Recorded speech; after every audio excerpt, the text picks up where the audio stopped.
Hi, everyone, and welcome to this interview. My name is Suzanne O'Brien. Today, we have a very special guest. We have Jody Stockhammer. I am so thrilled. This is a wonderful woman, as you are going to see. I call her my friend, and you're going to learn a lot, and I have learned a lot, and my heart just opens wider with people like Jody in the world. So, Jody, thank you so much for being here. Thank you for having me, Suzanne. All right, the first thing that I want to ask you is to tell us how you found myself and Doulagivers. Can you tell me your story, please? I found you and Doulagivers before my diagnosis.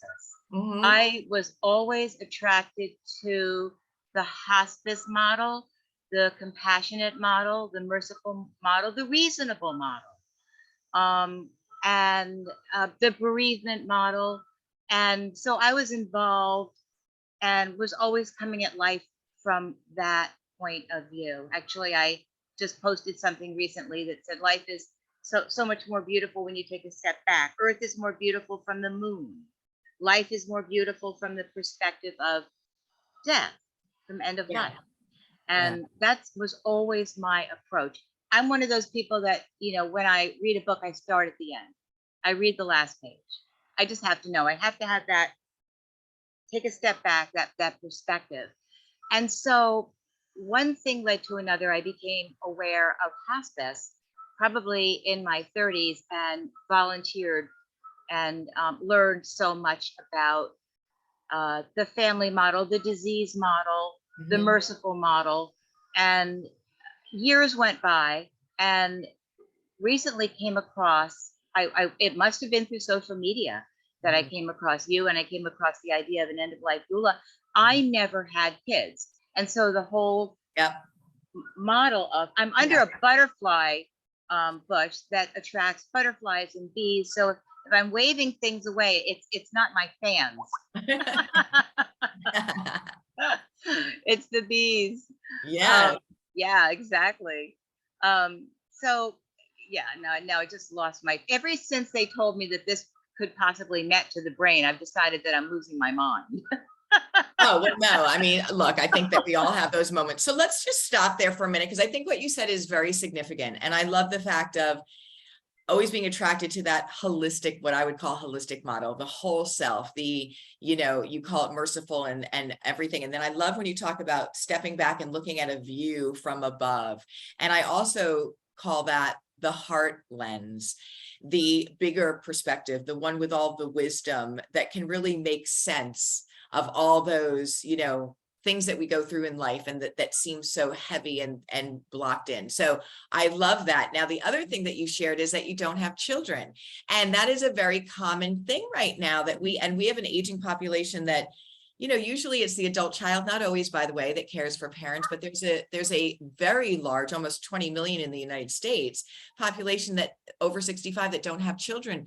My concern is, what are we doing for them? How do we show up and care for them at the end of life? And that was another reason why Doulagivers was started. Yeah, it's interesting. The reason why I mentioned that is because doula has always been a model for a new mom, a new family. And so it really wasn't on my radar. But I want everything. I'm just a greedy little girl. And I want everything on my radar, and I'm going to figure out a way to get everything on my radar. Yeah, you're like a sponge. Yeah, exactly. And so when I came across the idea of end of life Doulagivers, I got very excited. I was like, there's a way I can do this. Yeah. Then I got very excited about that. And when I started to explore it, like I said, this was before my diagnosis. Yeah. I wanted to know more. I did your level 1 and just loved the heck out of it. I loved the way it broke down, how it happens. I love to garden. I'm a pet person. I am interested in the process. I'm interested in how leaves fall off and when petals fall off and when the animals, start to go into, small little places because they're preparing for a transition. That always interested me. Yeah. And the idea that an end-of-life doulagiver and your program could break that down. What does the breathing look like? What does the energy look like? What does the thirst look like? What does the hunger look like? It made more sense of life to me than just the belly of life where nothing really changes, that status quo of life. I'm so pleased about that. And I think that this is something, again, that I really want people to hear, is that death is the #1 fear in our world right now. And when we don't know about something, it creates this fear around it, really with no merit at times, because we don't really know. And when we learn about something, whether we even like what we're learning or not, there's a sense of calmness that goes along with that. However, because we just know what to expect. But with end of life, there's so much beauty.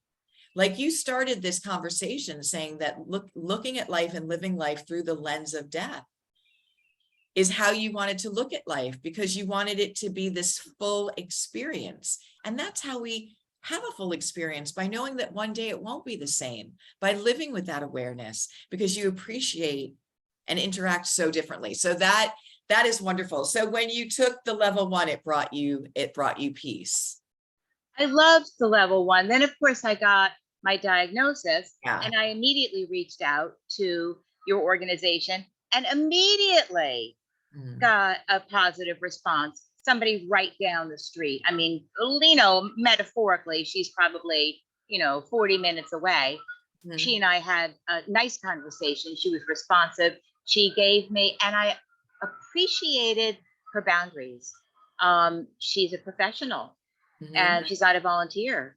And I appreciated knowing that there's a price tag to it, because there's a value to it. I appreciated that. And she told me a little bit about what I came to her very early on, didn't know what my needs would be, and just kind of kept her in my back pocket. Of course. She checked in with me. Which I appreciated that. I love that, which is super smart, by the way. But let's go back to, if we may, when you got diagnosed, and what you're going through with that diagnosis, and what was it like when you first got diagnosed? When I first got diagnosed, it was the tail end of a long line of negligence and unprofessionalism and confusion and not being heard. And so it wasn't a positive experience.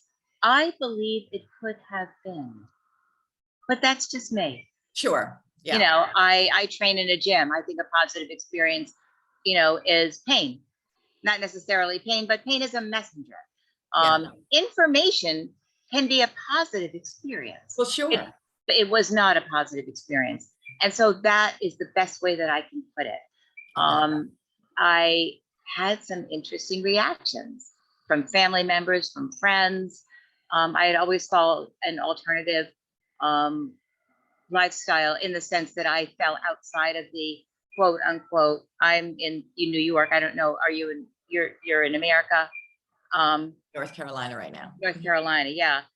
Certainly, in my neck of the woods, falling outside of that system is called alternative. I don't call it alternative. I'm just trying to be convenient. Exactly. And relevant. Yeah. So I'm using that word. Sure. And I had some interesting reactions from people who actually flat out said to me in my face, well, what the heck do you think I've been doing all these years? I've been taking care of myself, and et cetera, et cetera, et cetera. So it was kind of interesting that there was so much judgment and finger pointing, because again, ovarian cancer is not something that it falls under a GYN regular appointment. There are no regular tests for it. The CA-125 blood draw is not necessarily, it just really reflects inflammation. But without getting too technical and too far off of the Doulagivers topic, it was not a positive experience. And like I said, it could have been. Yeah, and I agree with you, Jody. And I want to be with you and just wrap my arms around you. So I'm giving you this virtual hug right now. I want to share with you, because I've worked in oncology. So I've been that oncology nurse, and I've been that hospice nurse. And I want to share with you that that's not an uncommon experience, unfortunately. And this is very sad. And I want to share this again. Let's go from that heart, big view, right? So many people are so fearful of end of life. even our doctors are taught to fix things, to keep it going at all costs. They're not looking at the big picture. That when we have our moment that we know end of life is going to come for each and every one of us, right? We don't know when that's going to be, how it's going to be delivered. But I think it just brings up everyone's stuff. And a lot of times people's self-projection and their fears get directed in the wrong way. So I just want to really shower you with love, because I've seen this over and over, how family members or other people will sometimes point the finger, and it's like mind blowing. And I know they don't mean to be mean and do the wrong thing, but because we're so completely bonkers with end of life not being a natural part of it, that it really goes very left in many ways. So I just want to wrap you in that love. So you received a stage 4 diagnosis for the ovarian cancer. You had already been, bless your heart, doing some Doulagivers work, and also you had been with hospice and knew about that. And so then what did you do? Where was your next move? I went to Sloan Kettering in New York. It is considered the best. Of course, I immediately, it's like Grand Central there. And the first day that I walked in there, I turned to my to-be husband at the time, and I said to him, I don't belong here. I must have said it 100 times. Yeah. I thought he was going to stick pins in his eyes and then stick pins in my eyes. I couldn't stop saying, I don't belong here. Yeah. I don't belong here. Yeah. And it wasn't me being in denial of my diagnosis. Yeah. It was me having a reaction to a modality that it was like me trying to squeeze into a size 1. Yeah. It didn't fit. Right. And so that was the next step for me. I was so crystal, but I gave it a try. Yeah. I gave it a try, to be perfectly honest with you, for my loved ones. Right. And I put that in quotes because I'm not exactly sure if that's where they were coming from. My fearful ones, I want to call them. Yeah. I people begged me, cried, clung to my pant legs. Please try to live, try to live. It was worthy of an Emmy. I wanted to go to TJ Maxx and get a new outfit for when they won the award. They were begging me, please. Yeah. And so again, yeah. I'm sorry. I feel like, again, this just has that thread of fear that comes through.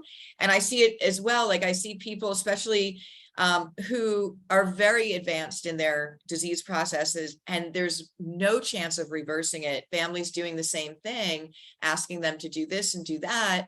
And sometimes those things are painful, what they're asking them to do. And when there's even no chance of it reversing or extending. So I think, again, we really want to bring the light into having death be our best friend, because that's how you live the fullest. And that's, again, what we're really going to shine the light on with you, because your emails and our exchanges are so beautiful with just your, again, the light that you bring to this. And then speaking from the position that you're in right now, you have such a message to share with other people.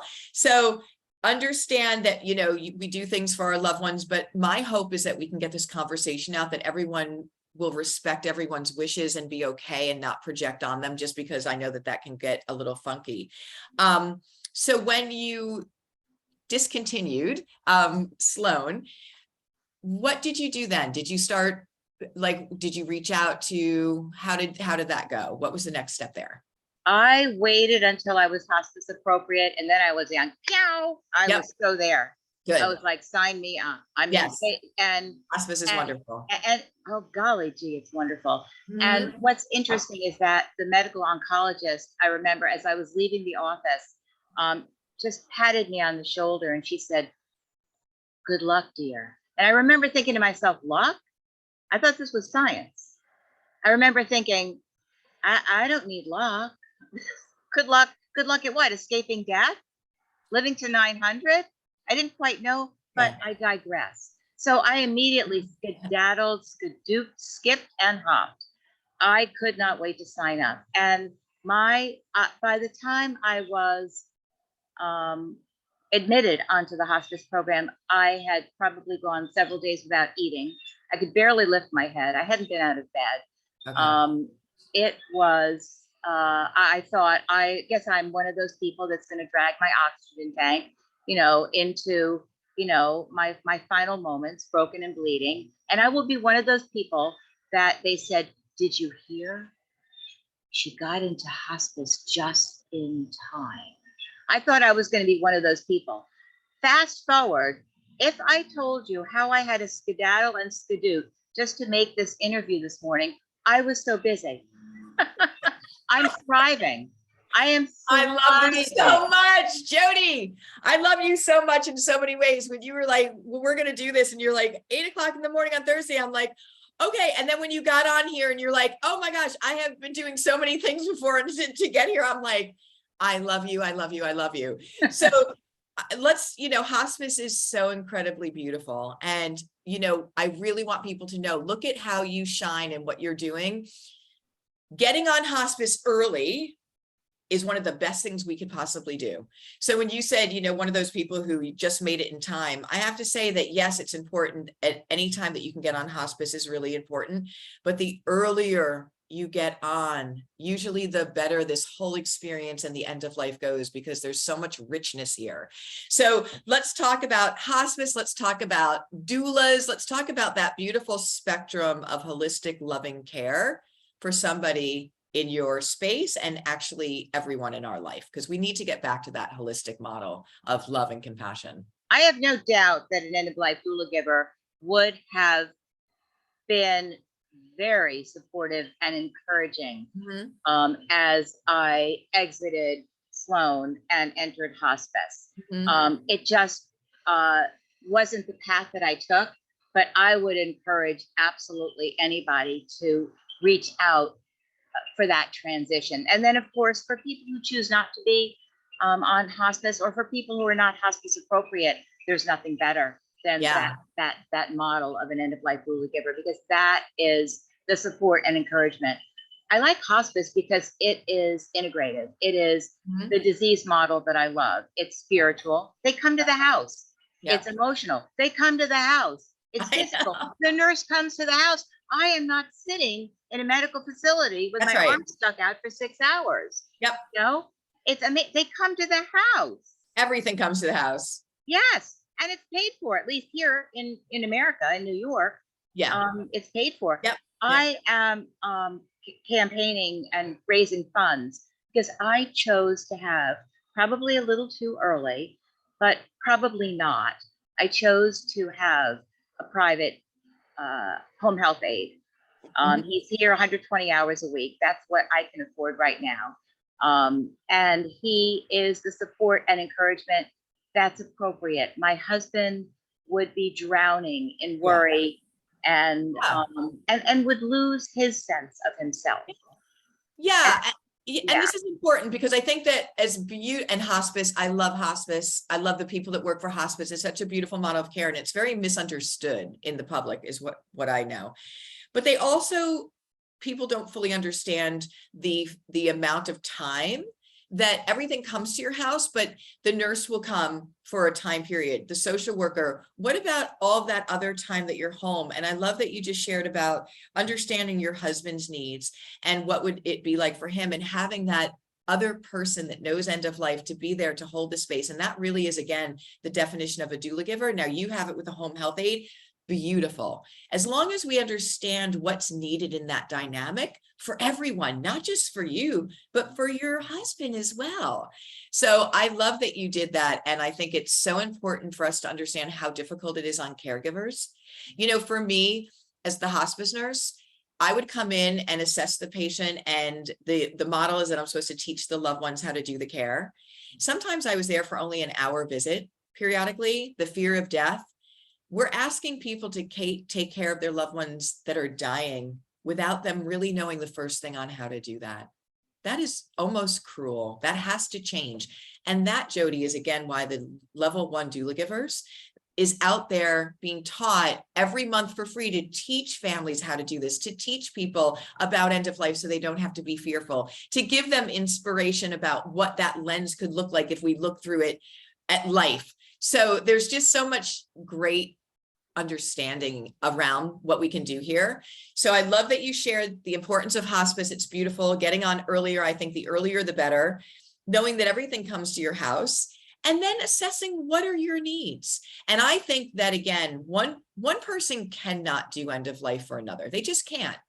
But I also think it's not okay that it's on one person. This is when they're saying goodbye to somebody they love so much. So when they don't know how to do it, and it's the only one, and it's 24/7, that's just not fair. Let's bring in other adjunct support so that this can be the most positive experience possible. And it can be. And it can be. And what's so interesting, Suzanne, is that people say to me, "You're so brave, you're so courageous." And I don't really understand what that means. I think you'd have to be rather brave and courageous to stick your arm out, and you never quite know if you're going to go into anaphylactic shock. You never know what you're going to go into. You never know what you're going to go into when you get cut open, or this, that, or the other thing. What kind of complications? Am I going to come out of this surgery with a bag? I think those people are courageous. There is absolutely nothing courageous about it. To me, this is going to sound really nuts, but it's like saying you're courageous for opening a letter, opening a birthday card, opening a message. It's just a message. That's all it is. This is what's going on. This is what's happening. You're courageous to read the facts, read the truth. You're courageous to learn. You're courageous to embrace life fully. You're courageous to eat that last little, to lick that last little piece of cake off of the fork. How is that courageous? That's just embracing the entire life, the entire meal, the entire gift that we get when we're born. So let me ask you this, Jody, what do you think the world would be like if we could bring back that awareness early on in the journey?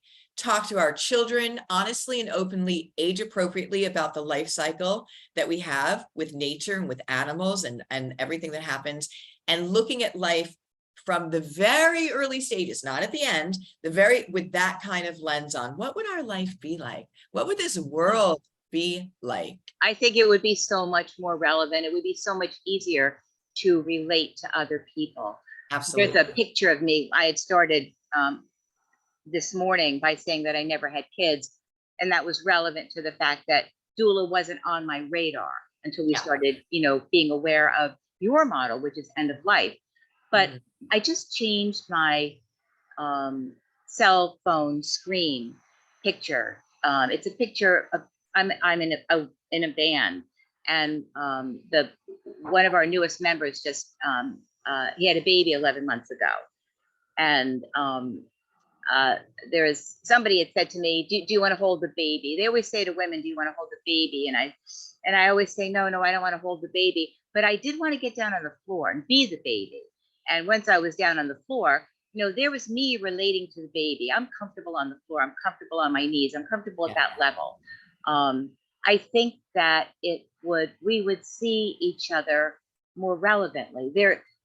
I've always felt that it would be a more relevant, peaceful world if we could identify the similarities in each other. And golly gee, what more of a similarity could you possibly look for than life and death? That is what we all have in common. That's not right. Our language, not our skin, not the kind of hat we wear, not the amount of digits we have in the bag, but the fact that there's a beginning and an end. We will all experience a last breath. It would be a relevant world. Oh, it's humanity, right? At its best. And when you take death out of the equation, like we have now, you have chaos. You have chaos. So when we bring that back and we say, wow, you're no different than I am. In fact, you have the same worries and struggles and things that we go through in the same heart, that awareness of end of life, death is our greatest teacher about how we are similar, and how time is our greatest commodity, and how kindness is something, and presence is what we can give to each other every single day, and that can change the world. So Jody, you just said it. So let's bring that back, because that is how we change the world. Everyone is yelling about this law and that president and everything like that. That's not how it changes. It changes with the perspective changing of getting back into the heart, and that we're all similar and being there for one another. Love that, Jody. Can you tell me what your life is like today? I don't even know where to begin. I can't get up early enough. I'm putting together a couple of fundraisers right now to fund my home care. And Yeah. the very first fundraiser that I had put together was a GoFund Jody's Joy. Yep. And the second fundraiser that I put together that I'm working on is going to be a benefit concert at the local library. The third fundraiser, because I tend to project, I'm just kind of a type A doer. I'm the exact same person I always was. Yeah. So my third fundraiser is projected into November, December, and it's back to my roots. You know, I'm a cook. And I wrote out 2 menus with Ukrainian themes. And I want to sell dinner parties, 8 to 10 people. And they're going to be held in people's homes, kind of Rachel Ray style, you know, me just being chatty and chopping, you know, chopping with Jody's Joy is what it's going to be called. I love it. And yeah, exactly. And it's funny because somebody pointed out to me, Jody has the word joy in it. So now I've started spelling my name J-O parentheses D-Y. And the So D could be death. The D could be delight. The D could be anything, but the joy is there. And so my day started out getting all of that prepped because I brought a chef friend of mine in to practice some of the recipes. Great. So we're doing run-throughs on a Ukrainian vegetable strudel. We're going to be practicing a honey babka with an ice cream cheese frosting. So that's how my day started. And then, of course, I like to run my kitchen like a restaurant. I just want to run in there, grab my soup, keep going. So I had to get my soup prepped for the day, my chopped salad prepped for the day, because I still do care very, very much about what I put in my body. And it's interesting because, and God bless the people that make other decisions with all due respect.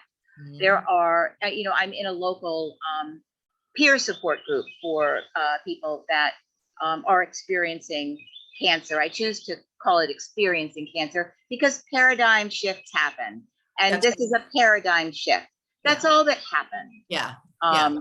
And so as a result, you know, I am exposed to other people's choices and decisions, and I respect that completely.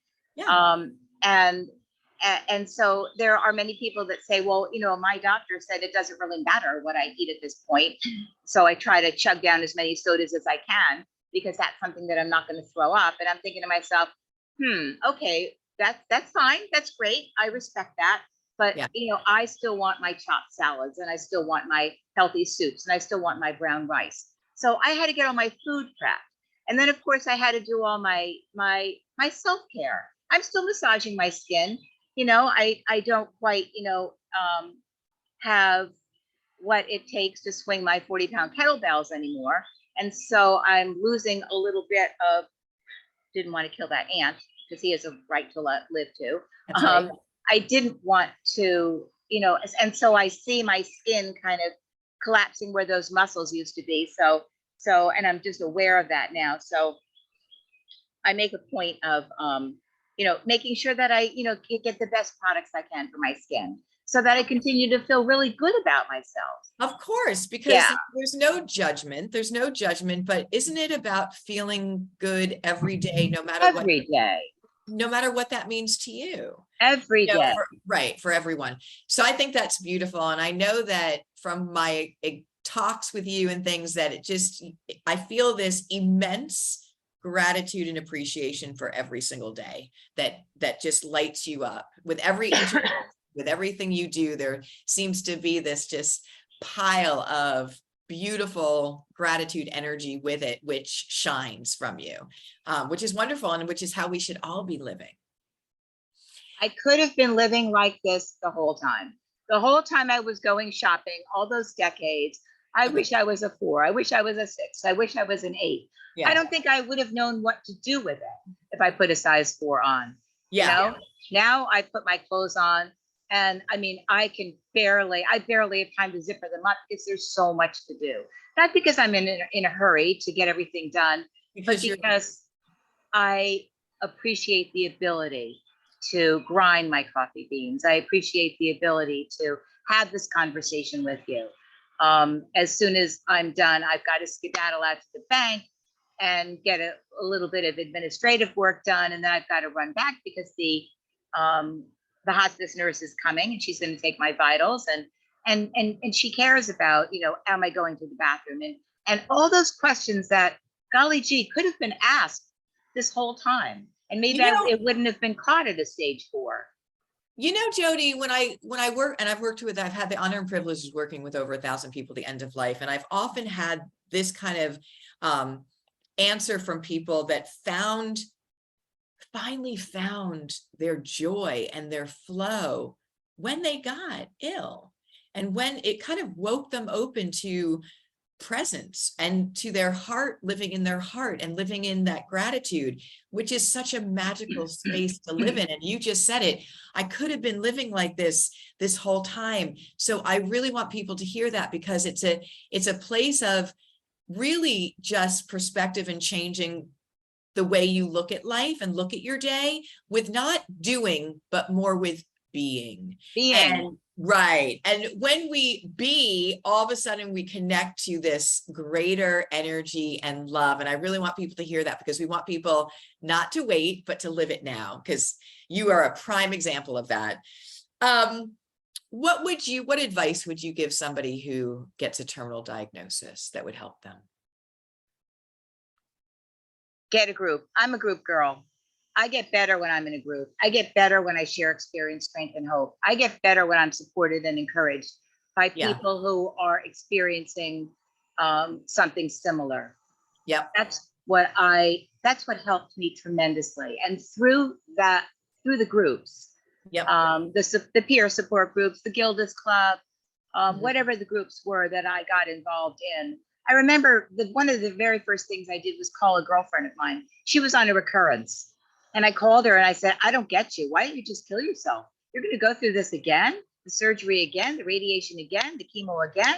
What's your story? She said, look for the miracles. I was like, I don't think you just heard me. I said, there aren't any miracles. What are you talking about, miracles? You're going through this again. She said, look for the miracles. That was the best advice I ever got. That was her advice to me. And she was right. Every day there's been a miracle. Oh, you know what? Yeah.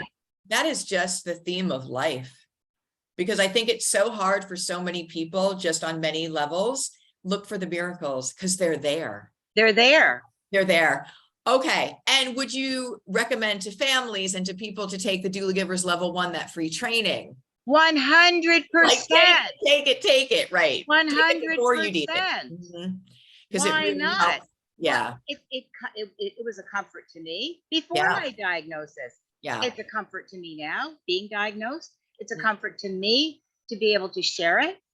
Absolutely, 100%. It's reality. It's spiritual food. It's spiritual drink. Oh, I love that. I love that. It's spiritual food and hospice. And hospice. And get on hospice sooner rather than later. They're available for 6 months or less. And you can even get recertified on them if you need to. They're wonderful. And like you said, they come to you. Everything comes to you. Yes. So Jody, you are such an inspiration. I love you so very much. And I know this is going to help so many people, because it's fantastic for me to share what I know from my space. It's a whole nother perspective when you hear from somebody who's actually in that space, opening your heart and sharing it with the world. And we love you so very much. Now, I know that you have a GoFundMe page. Can you share what that GoFundMe is for, and then how people can donate to you? Absolutely. The GoFundMe page is for Jody's Joy. It is specifically so that I can cover the expenses of a private home health aide. He is not through an agency. I wanted him. And I wanted him because I remember when I knew him a little bit through a case that we had both caught. I was already in home care at the time. And so I was on the case as a companion. He was on the case medical. So in passing each other in the hallway, so to speak, we got to know each other a little bit. So when I got my diagnosis and that patient passed away, I had said to him, I am thinking about, you as a home health aide for Mhm. myself. I said, but here's the deal with me. I like to hike. I Mm. mean, I'm not talking walking. I like to hike. I like to hike for hours. Would you be willing to hike with me? Or are you just going to sit there, put me in a pull up, hoyer me over at 8 o'clock at night and put me to Nope. bed? I want to hike. Yep. Would you hike with me? And he said, I said, would you hike with me until I can't? Right. Right. He said, I'll hike with you until you can't, and then I'll carry you. Yeah, yeah, yeah. What So, an amazing person. and he is in my house right now. He lives with us 120 hours a week. He's got a little 48-hour shift that I still would like to fill for him. And so specifically the GoFundMe, that is not something that Medicare covers. They Right. would certainly send me an agency person. I'm sure Yeah. they'd be fantastic, but it would be a different shift. Yeah. It might be 4 hours. They might do different things. Yeah. This is what I chose to do. That's right. And so I started the GoFundMe page, and the response has been so encouraging. Mhm. And that is specifically what it's for. Every penny of I it love goes. it. And I'm looking to fund 2 tours. Hospice, I know, will revisit me after a year. I'd like 2 6-month tours. So I know what those digits come out to. And that's the number that I'm looking to as that I set as my goal. Absolutely beautiful. Well, we will help you to reach that goal for sure. This man is just amazing, what he just shared. And I also think it's so important for people to hear you chose him, you wanted him. And I think people should investigate again their local hospices before they ever need them, get to know them, and doula givers.